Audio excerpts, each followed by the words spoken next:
O pai tá louco pela franquia Alien. Sim, nos últimos dias eu vi todos os filmes do Alien, incluindo o Alien vs Predador 1 e 2. Eu já fiz um vídeo em que falei de Prometheus e eu queria fazer um vídeo completo sobre a franquia como um todo. E acontece que essa parte aqui será incorporada nesse vídeo. Bom, falando de Alien 4 Ressurreição, lançado em 1997, ele é algo curioso, porque tentou se trazer um novo espírito para a franquia. A ideia foi incorporar um pouco de humor e eu penso que a Ripley tenha sido descaracterizada aqui, justamente por causa desse humor deslocado. Mas antes de eu me debruçar mais nesse tema, acho importante fazer um pequeno resumo de como viemos parar nesse futuro distante, onde a tecnologia é super avançada, mas ainda assim não conseguiram achar um método eficaz para fazer um paralítico andar. Quer dizer, os caras são capazes de fazer armas a laser, mas não são capazes de resolver esse problema? Prioridade, guys! No primeiro Alien, Ripley e seus companheiros a bordo da nave Nostromo acabam recebendo uma mensagem vinda de um planeta misterioso. Indo lá investigar, eles se defrontam com uma misteriosa forma de vida alienígena,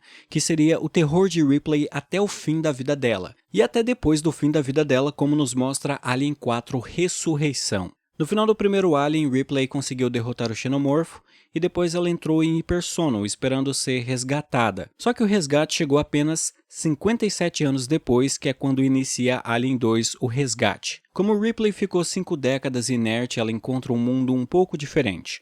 Um mundo onde a filha que ela tinha envelheceu, sem a mãe por perto. A nossa heroína descobre que no local onde ela e sua equipe encontraram o Alien, agora havia uma colônia de humanos. Percebendo o perigo que isso representava, ela vai junto de uma equipe de soldados de elite para tentar salvar aquelas pessoas e destruir qualquer forma de vida alienígena que ainda exista naquele lugar. Ripley conhece uma garotinha naquele planeta chamada Rebecca, e o seu lado maternal é aflorado, especialmente considerando que ela perdeu o crescimento de sua própria filha. No fim, a protagonista dá fim a todos os aliens e consegue sair do planeta Colônia pouco antes de uma bomba supermassiva ser explodida, levando qualquer coisa que ainda existisse naquele lugar pelos ares. Com isso, o terceiro filme começa com Ripley caindo num planeta prisão. Alguma coisa aconteceu com a nave em que ela estava e causou a morte de Rebecca, a menina a quem Ripley tinha se afeiçoado. Nossa heroína é resgatada por autoridades da prisão, onde viviam apenas homens, todos obcecados por uma religião bizarra e baseada no celibato e fé incondicional. Era meio que o planeta dos Red Pill, onde não havia espaço para mulheres. Mais pior que isso é quando nossa heroína descobre que um xenomorfo tinha sobrevivido e a acompanhado em sua nave até aquele lugar. Ripley terá que lutar contra a criatura mais uma vez. E finalmente, quando ela consegue acabar com a coisa que estava espreitando a prisão, Ripley descobre que ela própria tinha sido infectada com o embrião xenomorfo. Querendo dar um fim ao último alien que ainda existia dentro dela e tentando impedir que os crápulas da Weyland Corporation pusessem as mãos naquela coisa, Ripley se sacrifica, pulando num rio de lava, dando fim à sua existência e do ser que atormentou a sua vida por tantos anos. Com isso, a franquia Alien ficou em um hiato por 4 anos, e em 1997 veio o Alien 4 Ressurreição, dirigido pelo diretor francês Jean-Pierre Jeunet, que também dirigiu O Fantástico Destino de Amélie Poulain. No final dos anos 90, a clonagem estava na moda, tinha uma penca de filmes com esse tema.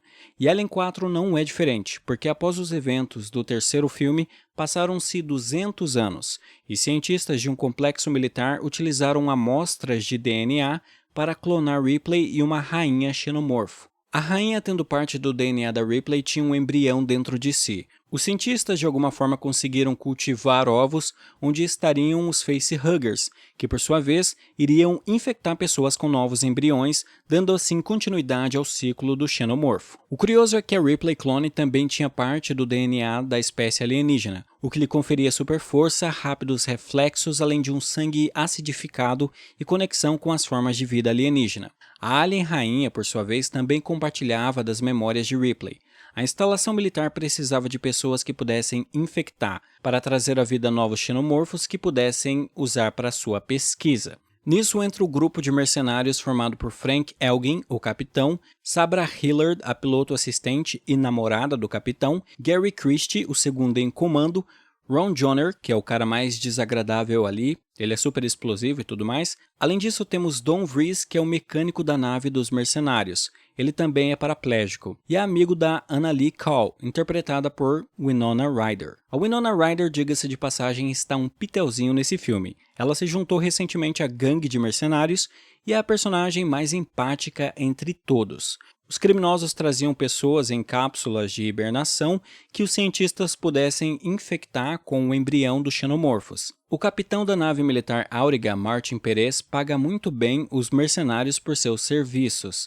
Mas o capitão também avisa que eles não deveriam ficar perambulando pela nave, especialmente áreas restritas, enquanto estivessem ali. Algo que eles não dão ouvido, é claro. Não demora até os mercenários encontrarem Ripley. Nisso eles entram em um pequeno confronto com ela, em que a protagonista mostra suas habilidades sobre-humanas, sendo capaz de derrotar cada um deles sem o menor esforço. A confusão toda termina quando o Dr. Mason Wren intervém.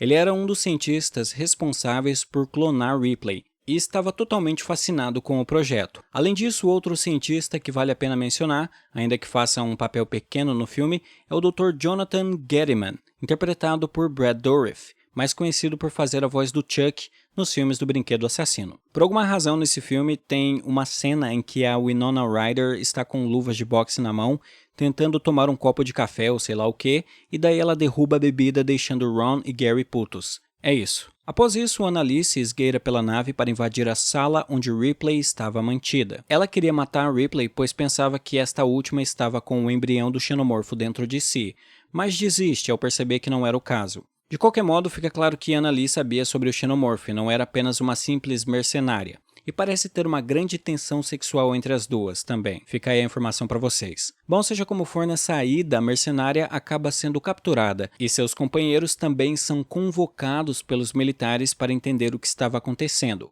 Eles achavam que Annalise era uma terrorista. Nisso, inicia uma luta entre os militares e os mercenários, que termina com os militares levando a pior. Tem uma hora que esse brother dá um tiro com uma arma laser que ricocheteia e acerta o soldado. Eu achei isso muito ridículo. Evidentemente, como já se imaginava, o lance de manter formas de vida alienígenas super mortais acaba dando errado, e vários xenomorfos conseguem escapar. Mas o curioso é que aqui o xenomorfo demonstra uma inteligência maior se a gente comparar com os outros filmes. Ele elabora um plano para enganar o cientista e assim se libertar. Annalise diz aos outros que os militares estavam mantendo espécies super perigosas naquela instalação e eles precisavam aniquilá-las. Do contrário, toda a vida humana estaria em perigo. Nisso um alarme soa e os criminosos tentam escapar dali. Ripley, enquanto isso, acaba sendo atacada em sua cela por um alien e dá um jeito de fugir também. O capitão dos mercenários, pouco tempo depois, acaba sendo atacado e morto. Os outros, quando dão de cara com o sinistro alien que matou Frank, decidem correr daquela coisa. Só que a Ripley aparece e acaba matando o alien. E daí em diante ela se junta aos outros na tentativa de escapar daquele lugar. Além dela e dos mercenários estavam também o cientista Mason Wren e um soldado chamado Vincent, todos querendo fugir dali. Mas eu vou chamá-lo de Tuco, porque ele é o Tuco Brother do Breaking Bad. É muito louco ver esses atores que fizeram papéis bem mais icônicos no futuro, interpretando personagens de menor relevância em filmes antigos. Nessa cena também, no diálogo entre eles, tem umas tentativas de fazer piadas que são bem vergonha alheia. Tipo, eles perguntam pro Dr. Mason quantos xenomorfos ainda restam e ele responde 12. Aí outro diz 12. E depois entra outro no coro também falando 12. 12. Ou tem um outro momento quando a Ripley fala em um tom sarcástico: com quem eu tenho que transar para dar o fora daqui? O que não me parece uma coisa que ela diria. Ela nunca demonstrou muito senso de humor, sabe? Mas aqui essas piadinhas elas existem e ficam bem deslocadas ao meu ver. Aliás, um pouco antes vimos o capitão da nave militar morrer e ele ficou fazendo uma careta que deveria ser engraçada, mas só não é. Enquanto eles procuravam um meio de sair dali, o grupo percebeu uma coisa. A nave começou a se mover. O doutor explica que, numa emergência, a Auriga liga o piloto automático para voltar à base central que fica na Terra. Fica claro que precisam evitar que isso aconteça, do contrário, se os aliens chegarem à Terra, pode ser o fim da humanidade. Acontece que eles têm menos de 3 horas para sair da nave e para, enfim, explodi-la completamente. Eventualmente, Ripley acaba encontrando uma sala onde havia várias versões de clones dela, que não deram certo. Eram criaturas deformadas, experimentos insanos dos cientistas. O pior é que havia um clone ainda vivo, uma versão monstruosa da Ripley, que implora para que ela a mate, a fim de acabar com todo o seu sofrimento. Ripley dá ao clone o fim merecido e destrói todas as outras experiências fracassadas. Por fim, ela agride o cientista que ajudou toda aquela monstruosidade a acontecer. O grupo segue em frente logo em seguida e encontram a sala onde os hospedeiros dos embriões estavam mantidos. A maioria já estava morta, exceto um. Apesar dele poder estar infectado e ser uma possível ameaça, os outros decidem levá-lo junto. Esses mercenários são bem bonzinhos até, afinal, em vez de só matar o cara, eles resolvem ajudá-lo. Até porque a Ripley falou que podia sentir que o sujeito estava infectado. Enfim, para ser justo, a Anna-Lee os convence a levar o cara junto para congelá-lo numa cápsula de modo que depois pudessem extrair o alien de dentro dele. Mas é um risco desnecessário, fora que o alien dentro dele poderia fugir e causar um caos que era tudo que Anna-Lee queria evitar. Para continuar o percurso, eles têm que passar por uma área da nave que estava sendo inundada. Nossa trupe do barulho precisa dar um mergulho para atravessar, mas quando estão submergidos, 2 xenomorfos aparecem para atacá-los. Ron atira com uma arma superpotente e elimina um deles, mas havia outro para dar em conta. Sabra Hillard acaba morrendo, sendo atacada pelo alien. Os outros conseguem sair da água, mas vão parar num ninho cheio de ovos com facehuggers dentro. Gary utiliza uma munição pesada no ninho e explode a coisa toda. Com isso eles conseguem passar por ali, mas quando estavam prestes a sair daquele local, o Dr. Mason consegue pegar a arma da Anna-Lee, atira nela e deixa os outros para trás. A coisa fica ainda mais complicada quando o alien restante surge no encalço deles. Gary acaba morrendo também e os outros achavam que aquele seria o fim deles. Mas justo no momento crítico, Anna-Lee surge abrindo passagem para que todos possam dar o fora. Quando se encontram em segurança, os outros não entendem como Anna-Lee poderia estar viva após ser baleada, mas é aí que fica claro que ela era um androide. Por isso ela se preocupava tanto com as pessoas e o bem-estar da humanidade. Ela foi construída para isso, de modo que o seu senso de empatia era maior que o dos próprios humanos. A porta que os levava rumo à liberdade estava trancada. Então, para abri-la, eles precisam que Anna-Lee acesse o sistema da nave, com suas prerrogativas de androide para meio que hackear a coisa toda. Ela consegue abrir a porta. Fora isso, Anna-Lee queria explodir a nave, mas ela percebe que não tinha energia para iniciar a detonação. Então, o que ela faz é mudar a rota do veículo espacial para que a nave colida com algo e seja detonada no processo. A androide percebe que o Dr. Mason estava quase chegando a Betty, que era a nave dos mercenários e que seria utilizada para escapar. Ela então tenta de todas as maneiras impedir que ele consiga utilizá-la. Seguindo em frente, nossos heróis se dão conta de algo terrível. Eles estavam próximos de outro ninho. Isso significa que eles tinham que tomar muito cuidado de agora em diante. Só que enquanto os outros finalmente chegam a Betty, Ripley acaba caindo no ninho onde estava a xenomorfo rainha. Nisso o Dr. Mason aparece surpreendendo a todos. E ele queria que Anna-Lee colocasse a nave militar onde estavam todos os aliens de novo em rota com a Terra, porque ele acreditava que poderia controlar a situação, o que é burrice pura, é claro. Seja como for, durante a discussão, o sujeito que estava infectado com o embrião, que eles resgataram antes, acaba sucumbindo quando o xenomorfo atravessa o peito dele. Com aquele alien à solta, começa uma confusão. Na confusão, o humano morre e Mason também, e os outros matam o alien no processo. Um problema que esse filme tem é que ele tem muitos diálogos expositivos. Um deles acontece com Ripley no ninho e o cientista, que eu só vou chamar de Brad Dourif mesmo, preso num casulo, explicando que a alien rainha, devido à mistura de DNA dela com o de Ripley, não estava botando ovos. Em vez disso, ela tinha um embrião dentro de si, em seu ventre, que seria uma nova forma de alien que estava prestes a nascer. De todo modo, uma coisa que deve ser elogiada nesse filme são os efeitos práticos. Eles são realmente muito bons. Quando a coisa nasce de fato, tudo é bem grotesco e nojento, e funciona muito bem. O inesperado acontece quando o xenomorfo mata a rainha. A criatura se aproxima de Ripley e parece simpatizar ou sentir alguma conexão com ela.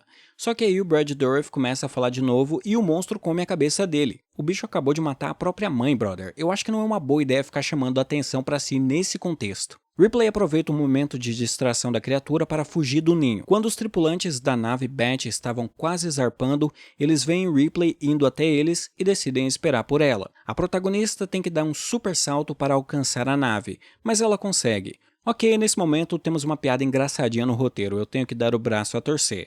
Porque quando a Ripley entra na nave, falam pra ela, pensamos que você estava morta. E ela responde, pois é, eu ouço isso bastante. Isso foi esperto, rapaz. Isso foi uma piadinha boa, rapaz. Os otários dentro da nave meio que não sabiam dirigir a coisa, mas não tinha problema, porque Ripley sabia e ela assume o controle. Quando parecia que tudo estava bem, eles percebem que tinha um problema em um dos compartimentos. Sendo assim, Annalee vai ver o que era. A questão é que tinha uma porta entreaberta que precisava ser fechada. No entanto, percebemos que a porta estava daquele jeito porque a criatura que nasceu da rainha, de algum modo, entrou na nave. Aliás, como esse monstro conseguiu entrar ali? Porque a Ripley teve que dar um super salto para chegar até a Beth. E eu não acredito que esse monstro gigante ia ter tamanha destreza, sabe? Bom, de qualquer jeito, nossos heróis conseguem escapar da Auriga, mas a nave deles estava instável devido à abertura no outro compartimento não ter sido fechada. Tuco, putz, eu só vou mudar o nome do cara mesmo, mas enfim, ele vai lá ver o que tinha acontecido com a Annalee. E o cara chegou bem longe, poderia ter sobrevivido, mas nessa reta final, o alien mata ele.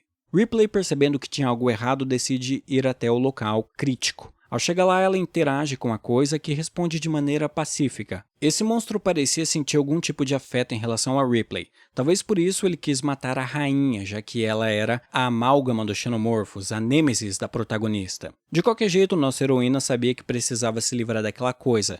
Sendo assim, ela elabora um plano, que é bem característico da franquia Alien. Se tem uma coisa que é tradição nessa franquia de filmes é jogar a criatura alienígena no vácuo do espaço. E é isso que ela faz quando joga seu sangue ácido numa janela, fazendo-a quebrar, de modo que a criatura acaba sendo sugada por aquele buraco. A Auriga colide e explode, obliterando qualquer forma de vida alienígena dentro dela. E nossos heróis finalmente chegam à Terra. E se você parar para pensar, é a primeira vez que a Ripley volta à Terra em mais de 257 anos, já que desde que ela embarcou na Nostromo, no ano de 2122, ela sempre ficou no espaço combatendo alienígenas. Havia uma ideia de fazer Alien 5, inclusive o Joss Whedon, que escreveu o roteiro de Alien 4, tinha escrito um roteiro para o 5º capítulo da franquia. O filme se passaria na Terra, mas a ideia não foi pra frente, e com os crossovers de Alien vs Predador, aí que a coisa foi colocada na gaveta mesmo. No universo cinematográfico, a história de Alien acaba aqui, porque todos os filmes que vieram depois se passam antes, cronologicamente. Mas existem continuações que vão para além de 2379, o ano que se passa Alien 4, nos quadrinhos.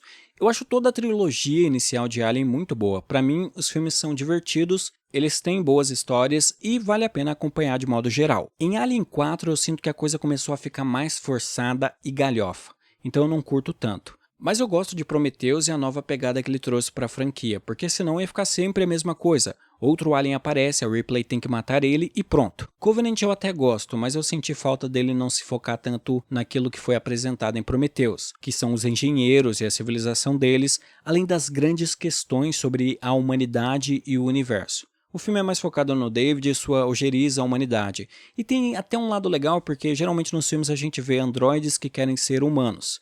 O David é o contrário, ele não quer ser humano, ele acha os seres humanos nojentos e desprezíveis, Ele se acha superior aos seres humanos. Mas ainda falando de Alien Covenant, ele tenta apaziguar os ânimos com os fãs antigos que queriam ver mais o Alien. E eu penso que seria melhor se o Alien ficasse mais tangencial nos futuros filmes, e desse espaço para outros temas, que ao meu ver tornam a franquia mais interessante. Alien Romulus, que sairá em 2024, parece que vai ser mais focado no Alien mesmo, considerando que ele vai se passar entre o primeiro e segundo filme. E de novo, cara, o conceito de um alienígena atacando uma tripulação no espaço já não é mais tão revolucionário e instigante como era em 1979.